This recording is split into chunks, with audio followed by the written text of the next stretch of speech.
unfortunately, a pattern that we saw in the Woman Life Freedom protests is accounts of survivors saying that security forces shot them at close range in an eye with a paintball gun or with metal pellets. No one can act with impunity.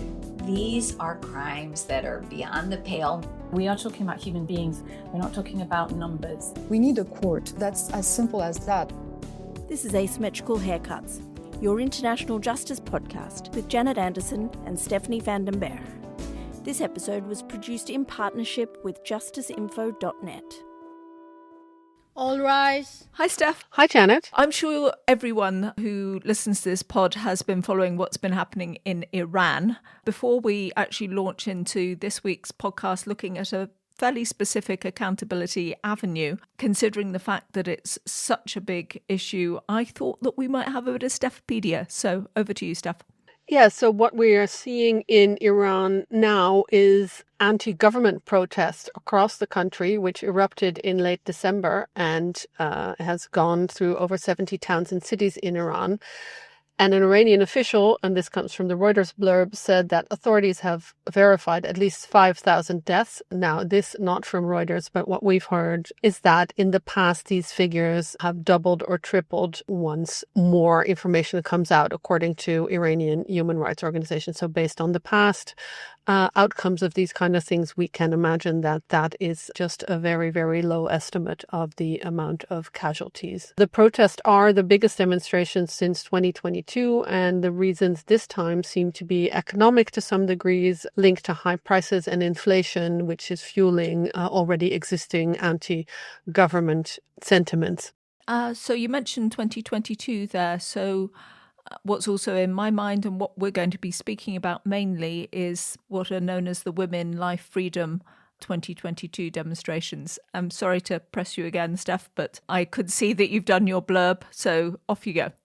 Yeah, those were different demonstrations. Those were widespread protests demanding fundamental rights, sparked by Mahsa Amini's death in 2022 after she was detained by the morality police for allegedly having an improper hijab or not covering her hair sufficiently. And that symbolized a kind of broader resistance against compulsory dress codes, gender discrimination, and government oppression, which led to arrests and violence and ongoing calls for systemic change, for women's autonomy and personal freedoms, and also just a general end to the Islamic Republic of Iran's restrictions on those freedoms. So joining us is Gissou Nia, who's a human rights lawyer. She's the founder and director of the Strategic Litigation Project at the Atlantic Council. Hi, Gissou. Hi, thanks for having me on. And Gissou's been on once before. We'll put a link in also in the show notes to a previous pod that she was on.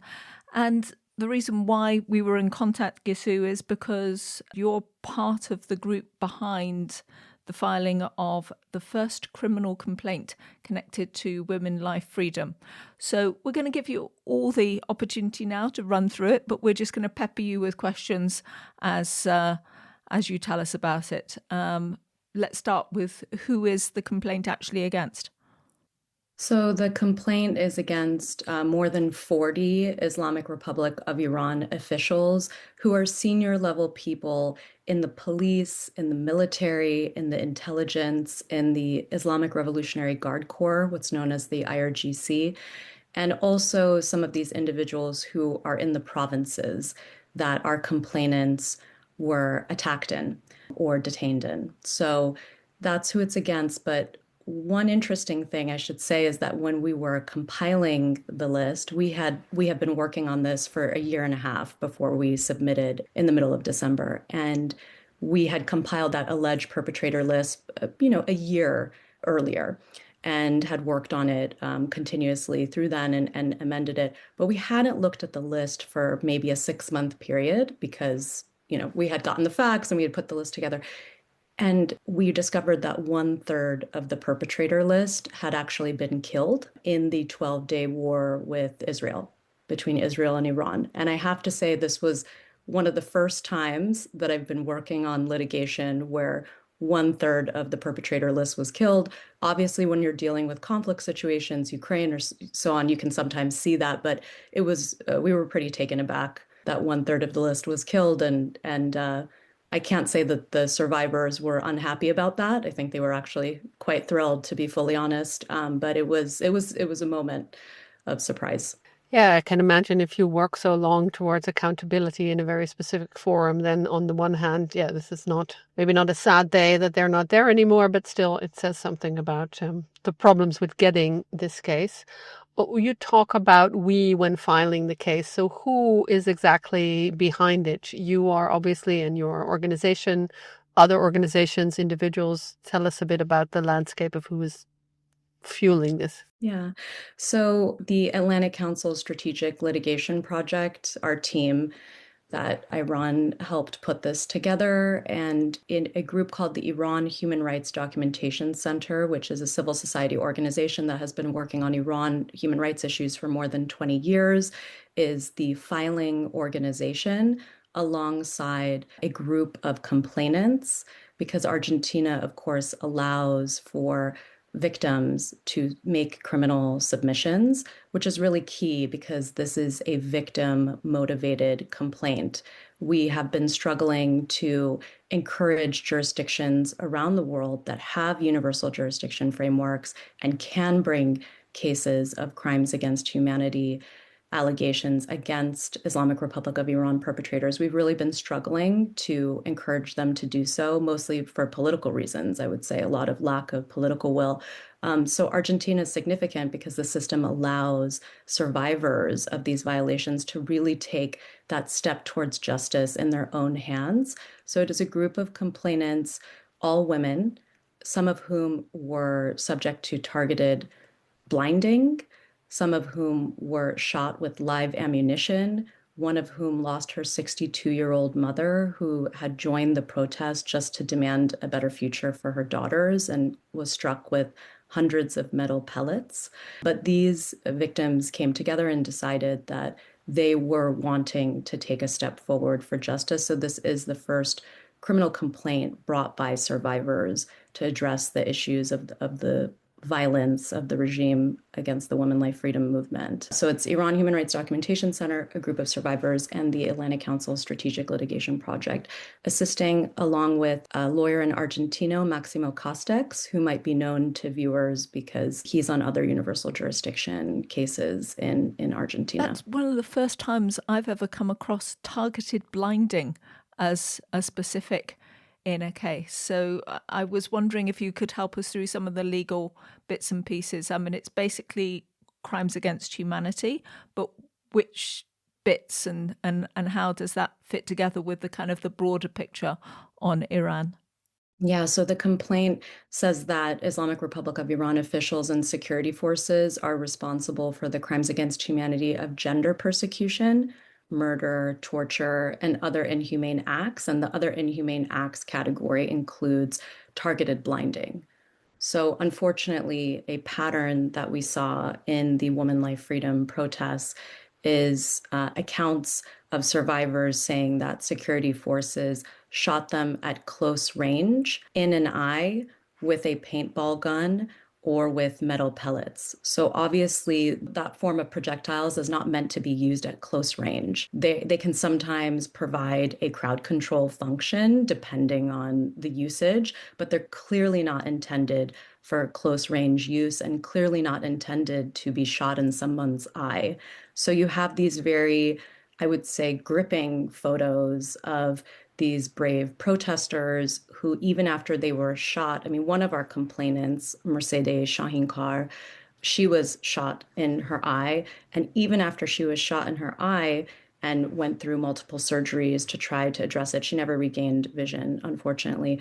But she would wear an eye patch and go back out into the protests. So you have these very, striking images of women who were simply protesting for their rights, now wearing eye patches or having one eye clearly impacted by their peaceful demand for rights. And so that is part of the complaint. We will let the judge conclude whether or not it was targeted but we've laid out all the accounts and the testimony, giving an indication of what circumstances it came under. Another complainant in the case, Kosar Eftekhari, said in her testimony that a security force came up to her, was taunting her, and said, "Watch out, otherwise I'll shoot you," smiled, and then pointed directly at her eye and shot a paintball gun. So again, the judge will, ultimately, if this moves forward, if an investigation is open, this will be for a judge to decide on that. But those are some of the facts that are laid out in the complaint that we submitted.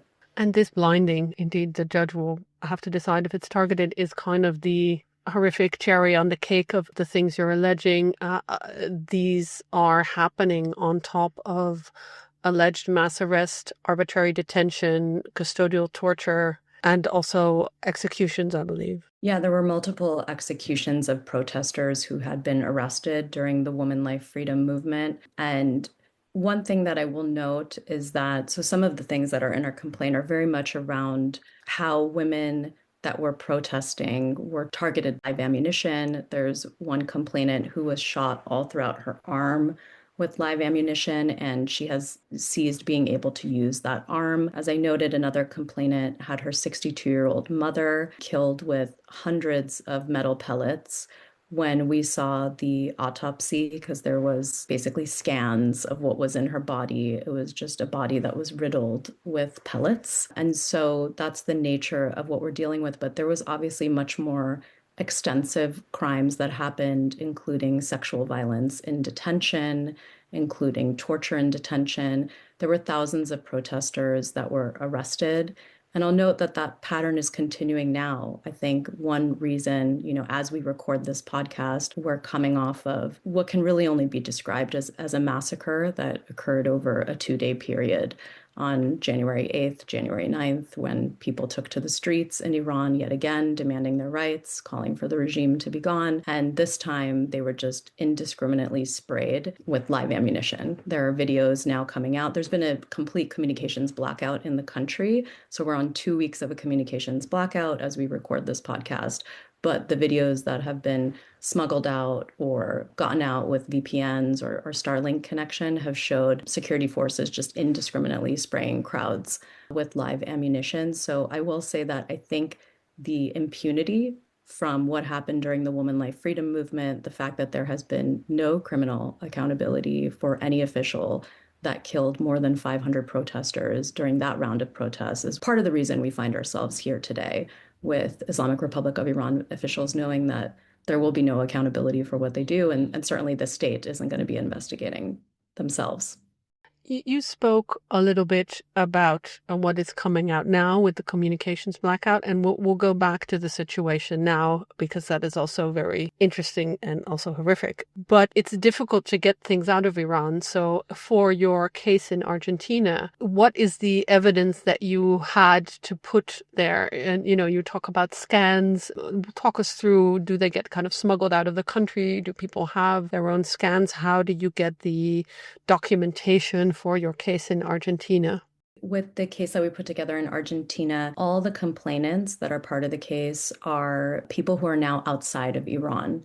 So because of the pressure that they and their families were facing, given the nature of their injuries, given the fact that they've all taken very public positions on what happened. So what we had seen is that some protesters who were injured just went back to trying to live a quiet life. But obviously, if you've been blinded, for instance, you're forever marked as somebody that potentially participated in these protests. So it's not only an injury that is deeply painful and really impacts your quality of life, but it also sort of marks you in a way as somebody who participated in these protests. And so it's very hard to go back to, having a government job or somehow being in society without getting some blowback from the state. So all the complainants, also for their security, are people who reside outside of Iran. When they left, some of them managed to take the medical documentation when they had been seen by hospitals or doctors in the country. I'll also note that some hospitals denied medical care to protesters. So some of our complainants faced a situation in which they weren't initially given medical care, but then they did receive medical care. Other people that we spoke to who are not complainants in the case, but just to give a sense of how evidence is collected, they are treated by sort of underground medical facilities that have been constructed and that also work with doctors who are outside of Iran, Iranian expat doctors that sort of help with know-how and trying to address situations as best they can. So some of that is medical documentation that has been taken out of the country. Some of that is the medical documentation that they have from being seen by doctors outside of Iran. So a blinding victim who's not yet a complainant in our case, but just to give, again, a sense of the kind of evidence, who was treated in Italy, part of the projectiles that were in her eye were taken out by doctors in Italy so they could ID, what is the sort of weapons that the Islamic Republic of Iran is using on these protesters and that it's shooting people in the eye with, and what does that mean about what their intentions are behind such use of weapons. So it's medical documentation inside the country, medical documentation outside of the country. It's also a lot of video evidence that we use to establish, because we're alleging crimes against humanity, the widespread or systematic nature of this and really getting into the contextual elements.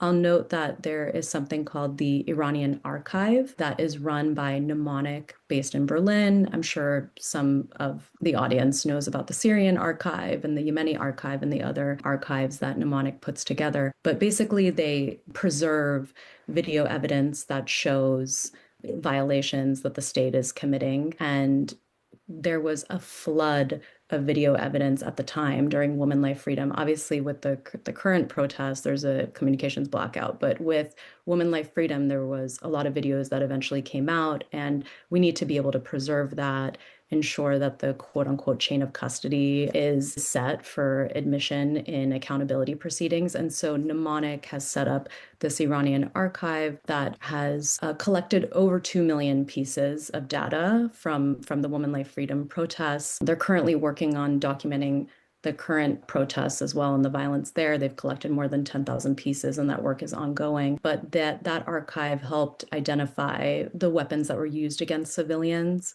the patterns of blinding, poisoning of schoolgirls, arrests, killings, gender-based violence, attacks, and attacks on children. So really a lot of that information helped to do that. And there's a coalition that assists the Iranian archive. So in order to do this is a sort of a massive job, obviously, and we needed to quickly scale it. So our strategic litigation project worked with the Human Rights Center at UC Berkeley, worked with UCLA's Promise Institute, Amnesty International's Digital Verification Corps, and some other Iran human rights groups. We all worked together to collect and preserve these photos and videos and testimony. And that coalition has issued 4 major reports, and that includes crimes against humanity against children, the targeted blinding of protesters. There's also reports looking at gender persecution against protesters and the use of chemical weapons against civilians. That's been a helpful piece. I'll note one other very helpful piece, which is that the UN Human Rights Council had set up a UN fact-finding mission on Iran that was set up in a special session in November 2022. During the Women Life Freedom protests. I'll note that as we're recording this podcast, there's yet another special session on Iran with a resolution to extend the mandate of that fact-finding mission on Iran for another 2 years because of what is currently happening. So I guess we'll have the news on that in a bit. But that fact-finding mission has also done incredible work. They have a confidential list of alleged perpetrators of that violence. They have over 38,000 verified pieces of evidence. They have testimony from more than 300 victims and witnesses. And that is information that can be shared once national investigations are opened. So in fact, in Argentina, there is an investigation into crimes against the Rohingya in Myanmar. And the investigative mechanism on Myanmar is actually assisting the Argentine authorities in that investigation. And so we're hoping that now, with a potential 2-year extension of the mandate of the UN fact-finding mission on Iran, if an investigation is actually opened into the complaint that we've submitted in Argentina, that the FFMI can work closely with the Argentine authorities to help them on what will be a complicated investigation when it's on the other side of the world. So we're really hoping that that can aid them in the investigation. Yeah, we're doing a bit of a deep dive into Argentina this month, and I wanted to ask you specifically about the element that you described. You said crimes against humanity, and you said, the contextual elements from video. But what do you know about how Argentina deals with crimes against humanity? Did you have to kind of pick a bit of this and a bit of that? And, you've mentioned gender persecution, and I thought that would be absolutely central to what you were alleging, but we've spent a lot of time describing actual sort of injuries to people. So just try and talk me through what your idea was about how Argentina sort of is going to look at what you have put forward in terms of crimes against humanity. Well, we know that gender persecution has been seldom litigated, even in international courts, but certainly at the national level. I believe that there's some jurisprudence around cases involving the Yazidis in Germany, but it's very far and few in between. So actually one of, I think, the most compelling parts of this complaint is that we are alleging gender persecution as a crime against humanity. And of course, given the political context in Argentina at the moment, a bit of maybe resistance to the word gender. I will say that there's obviously a broader raft of crimes that we're bringing forward and crimes against humanity. But obviously, I think one key thing is that we brought on not only Maximo Castex, but also some litigators who are from the region, who litigate in different courts in Latin America, to really make sure that what we submitted, first of all, it's in Spanish. So we did not do something where we drafted in English and then translated. We drafted it from scratch in Spanish with the litigators that we were working with. And they also had to adjust this to the needs of a criminal complaint. This is not a human rights report. This is actually a criminal complaint that has to really meet all the elements as defined under Argentina's laws. And so we were lucky in that we were working with a great team who really understood what is a judge who is a criminal judge, but does not always work on crimes against humanity, and who has a docket that includes a lot of other kinds of crimes that are just prosecuted at national level. What is going to speak to that judge in terms of the evidence that will be convincing? How are certain things phrased? So I won't get too much into the details because the complaint is obviously not public. No, well, that's exactly what I was wondering. I mean, how do you make it work for Argentina? Because, they have their own way of doing things. Absolutely. And so we were, I think one way that at least our strategic litigation project works is that, we don't come in as international human rights lawyers into domestic situations and think that we're just going to apply the way that we maybe would do it, at the Tribunal for the Former Yugoslavia. You have to really understand the domestic frame. And so we'll always work with local lawyers in a very concentrated way, make sure that we actually draft the initial complaint, at least in the language of that jurisdiction, and not do a sort of translation thing, and just be very cognizant that the elements of criminal allegations it's not a human rights report. So I think one thing that, folks struggle with sometimes is laying out all the facts in a way that reads much more like a human rights report. And it's like, no, you have to actually make a case to a criminal judge who has a busy docket and who does not exclusively work on international crimes. So yes, that is the frame. It kind of echoes back. We've been reading Philippe Sand's book on Pinochet, and there in the beginning, there is a story where they have asked for this extradition of Pinochet, and they put this to an on-call magistrate who then, there's allegations of torture and crimes against humanity, but also murder, and he is more used to seeing murder in his court, so he picks murder as the most important and write something for that. And then that's not an extraditable offense because it's not an international crime, so they have to fix it. But I understand what you're saying when you have to kind of tailor it to the judge who's going to see that and not try to do all the lofty human rights reports. I wanted to kind of pivot back to the situation currently. You said that there are also, from the current protest, videos coming in or evidence coming in, but we know that there is a communications blackout. So who is gathering evidence, and what can we see on that evidence? At the time that we're recording this podcast, the communications blackout has gone on for 2 weeks. NetBlocks, which is a group, a sort of watchdog internet shutdown group, it has really been tracking what the level of connectivity is. At the moment, it's around 2%. Now, people who are savvy technically in the country, and there are plenty of those people because Iranians have had to face a filtered internet for decades. The Islamic Republic blocks their access to a lot of sites. So Iranians are really savvy with VPNs in a way that I wouldn't necessarily see in the US or Europe, though I think obviously people are getting an appreciation for that in the current environment. And so if you can play around with VPNs, apparently now you are able to, in some limited instances, be able to briefly connect to be able to send videos to the outside. You also have a situation where people are going to the border. So, of course, the services are cut off in Iran, but if you go to the Iraq border, for instance, then you can connect into the cell networks there. So we have a situation where people will travel to the border to be able to send information. There are also Starlink terminals in the country. Now, that's become a bit of an issue because now the Iranian authorities are looking for whoever has a Starlink connection, confiscating it, and subjecting those people to very harsh penalties and imprisoning them, actually.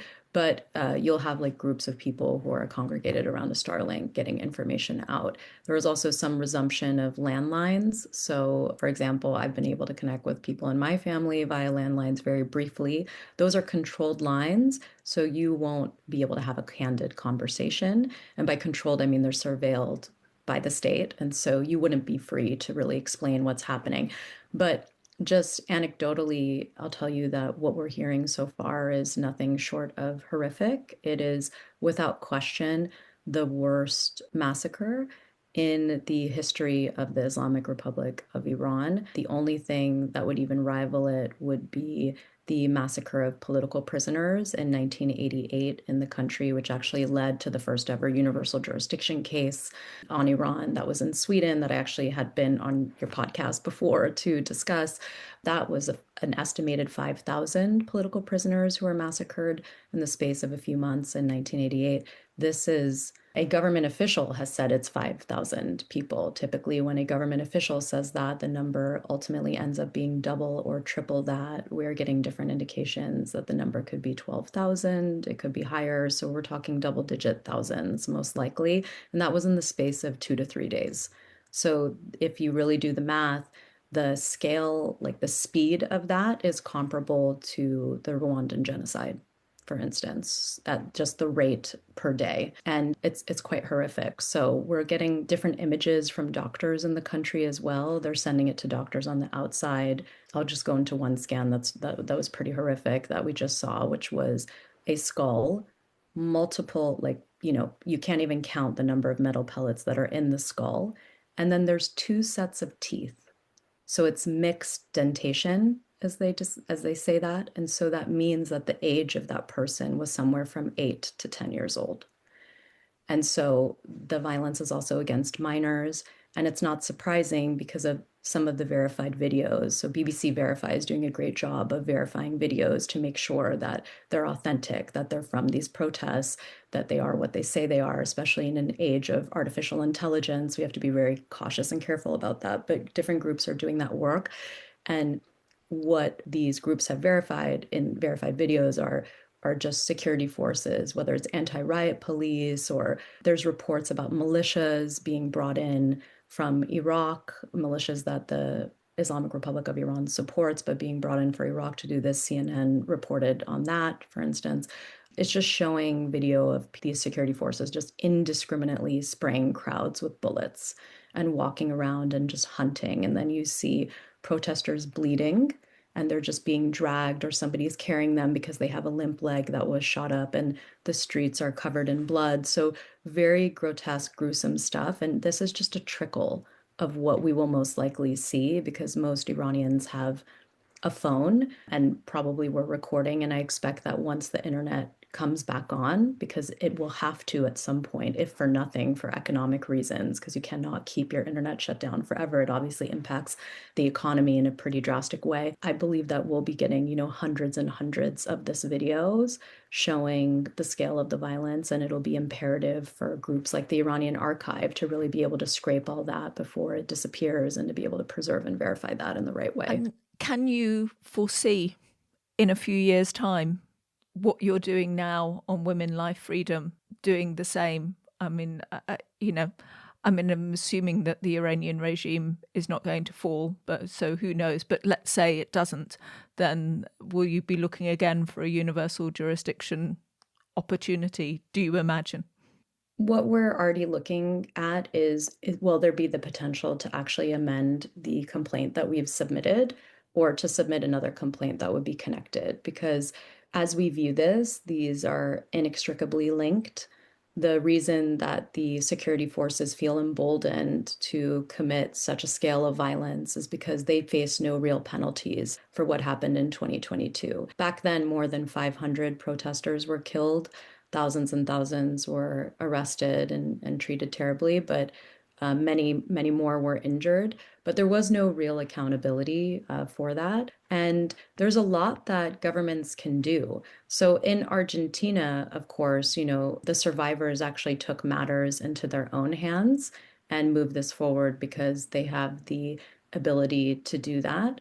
But the UN has laid out a roadmap. I mean, the fact-finding mission on Iran, in their March 2024 report and in the conference paper that accompanied it, is calling on jurisdictions to bring these cases. They have compiled this confidential list of alleged perpetrators. And this isn't theoretical. I mean, there's concrete steps that governments can take. There are countries with large populations of Iranian survivors of women life freedom. So, for example, in Germany, there's a massive population. Individuals have also gone to France and Canada. Those Germany, France, and Canada are all well placed to open structural investigations. And that is where you don't need a named perpetrator, but it would be a framework in which you could collect information and evidence. So they're able to open structural investigations. They haven't yet. There was a request from ECCHR in Berlin to the German authorities to open up a structural investigation into crimes against humanity during the Women Life Freedom movement. The German authorities did not do so. And so I think we need to revisit that. There are also countries like Sweden and Belgium, which have already pursued different cases involving Iran. In Sweden, it was a universal jurisdiction case. In Belgium, it was looking into actually a case involving terrorism charges, so a bit different. But they can open investigations and work together potentially through a joint investigation team. We've previously briefed Eurojust on the possibilities when it comes to accountability for Iran. But I think this is really something where the FFMI has urged states to do this. We see that the cycles of impunity and violence are not stopping. And so there really needs to be some political will from countries to do what they can. There are 10. At this point, I don't know if some of them have actually been made to leave the country, but at one point there were 10 senior level Islamic Republic of Iran officials just present in Canada. One of them was actually the Deputy Ministry of Interior. The Ministry of Interior is often responsible for ordering violence against protests, and he had been in that position in November 2019 when there was yet another set of nationwide protests that resulted in, some reports say 1,500. I think Reuters actually said 1,500 protesters were killed in those protests.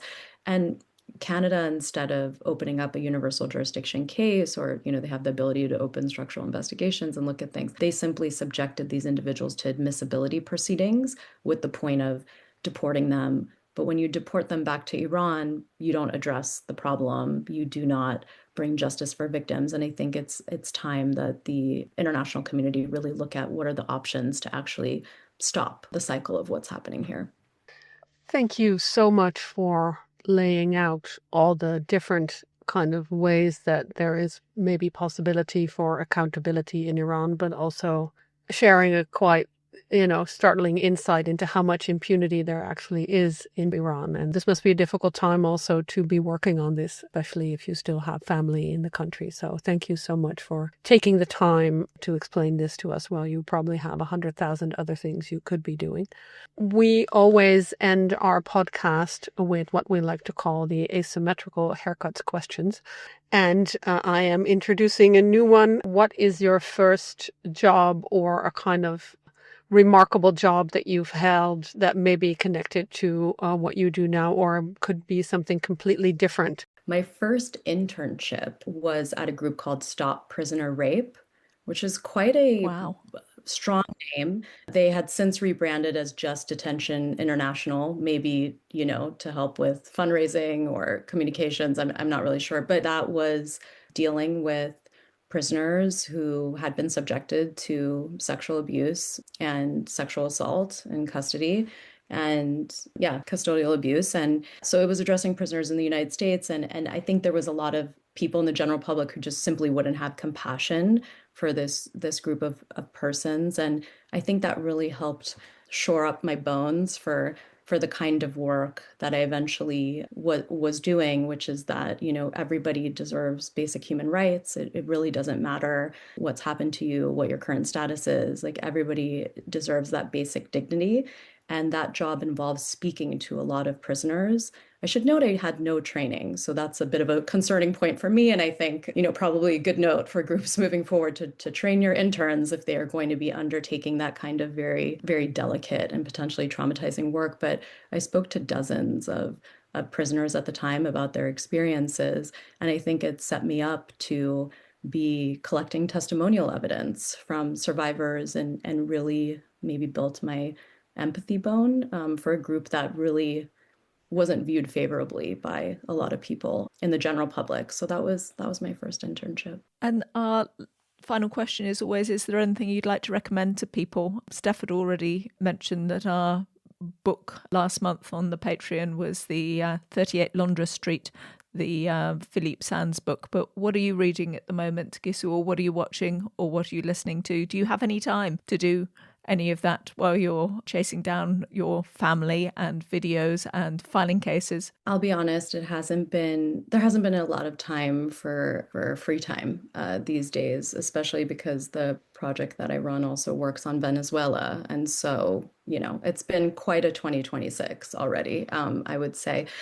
But one book actually that I resurfaced, and it was because of different questions. I mean, people are really grappling with, this gets into a heavy issue, but people are using the hashtag R2P when it comes to Iran, which, I hadn't heard that term for quite a while, I have to say. Let's just elucidate what it is for people. Responsibility to protect, the idea that states could actually intervene on a humanitarian basis and save a population, and that not be against the UN Charter, which says that you shouldn't be doing this kind of stuff, maybe or maybe not. But yeah, it felt like it was an idea of its time about 10 years ago, roughly.